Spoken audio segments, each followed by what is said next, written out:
And then I had this crazy idea. What if I got as many percussionists as I could all in one room together, and it was this big, crazy drum circle.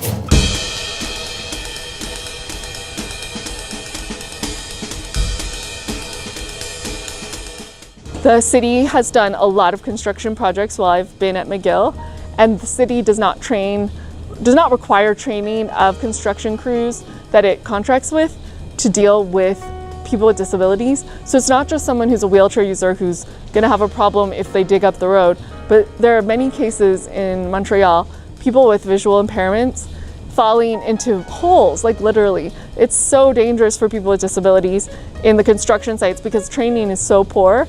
And so that's been a huge problem because my access to the law school, my access to the clinic for health services, my access to the graduate student building where a lot of events take place has all been compromised. It's because of such a bad experiences at all these other airports and countries and immigration offices. Like the first time we came to Canada, I remember we laid over in New York. We stopped in Toronto, and my brother, who was 15, 16 at the time, it was like, just because the immigration officer said welcome to Canada, right? No one's ever told them welcome to anywhere, right? And whenever we went to places, no one ever told us welcome. Like just that word alone was like, oh wow, like we're actually wanted here. Well, your question is about how does culture come into the integration of our work in global health.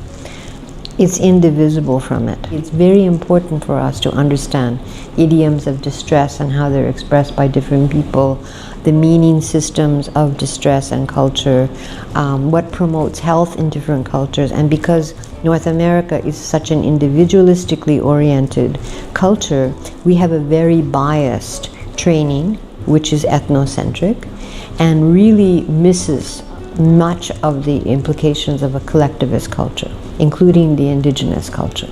So for me, it is not possible to simply be dropped off in another country and think that you can do good. In fact, I would be very worried about how detrimental that could be. You want some regular shit like Activia? Picking all that bullshit, man, I'm sick of ya. Shake up the game like Schumacher, yeah, so far ahead it's 180 degrees when I gotta look back at you. Are you accusing me of robbing myself? You catch on quick. Yesterday I got Starbucks at the new shopping alley. Took out my phone and loaded up Instagram.